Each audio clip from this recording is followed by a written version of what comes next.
Candlelight Vigil commemorates fallen Gong victims of persecution. Washington, by Shi Yuan, still remembers her parents' late-night conversations 2 decades ago. The parents thought she was asleep, and her father would retell some of his experiences in Chinese prison to her mother in the only bedroom the family had. Silent tears soaked my pillow when I heard that my dad fainted many times because of torture, Bai told the Epoch Times. She was only 11 then.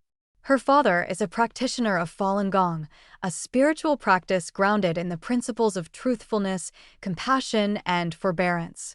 In August 2002, he was arrested in China for holding and distributing Falun Gong materials. He was released from the Tianjin No. 1 prison 3 years later. In prison, he was subjected to a torture method called sitting on a small stool. The stool is 2 inches tall, 2 inches wide, and 4 inches long. He was forced to sit on it for an entire day. The flesh on the buttocks would be rubbed raw.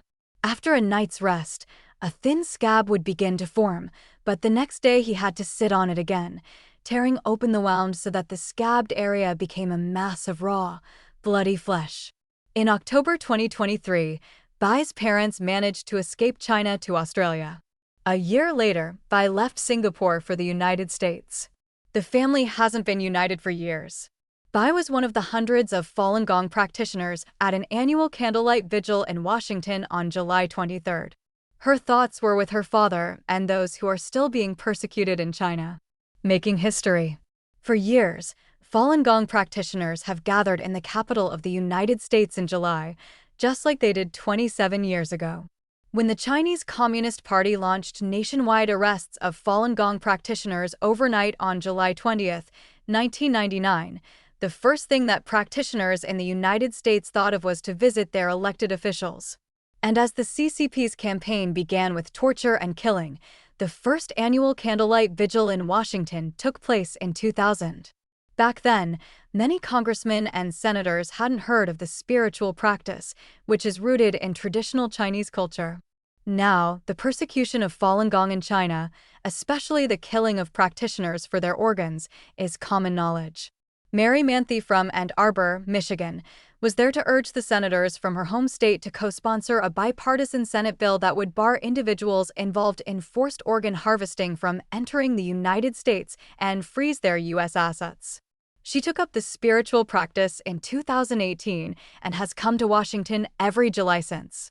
As a teacher, she said Falun Gong helped her be more patient with her students. She knows a few Chinese practitioners in Michigan who were persecuted in China. One suffered for 8 years in a Chinese prison because he told others about the persecution. Even she had a taste of Chinese surveillance. A Chinese stranger took pictures of her when she was raising awareness of the persecution last weekend. Where are the pictures going? Are they going to go back and start affecting me here as an American? She told the Epoch Times. Like Manthe, Anton Khmelov has made attending the one-day July activities in Washington an annual tradition. He joined the Candlelight Vigil from Middletown, New York State. To him, joining the events is the least thing we can do in supporting Falun Gong practitioners in China and raising awareness of what's going on there. This year's vigil moved from the Washington Monument grounds to the Lincoln Memorial, where practitioners now stood in the shadow of Martin Luther King Jr.'s "I Have a Dream" speech. They also have a dream, a China free of persecution one day. Khmelov said he felt very peaceful energy at the historic location. He thought the Falun Gong practitioners were showing their plea to end the persecution in China to America. "I feel like we are really making history happen," he told the Epoch Times. "Hopefully, the sun will set over this persecution, and we won't have to come here again." Bystanders of the Candlelight Vigil took notice. "This is something that is very important in our history, but also just the history of humanity," Nico Adams told ND, Epoch Times' sister media outlet, adding that ending the persecution is an issue that is important to know and support. Lester Colebrook has a message for Falun Gong practitioners in China: stand strong. Don't give up. You are setting the pace for what the future of China is going to be. Stay fighting and stay strong.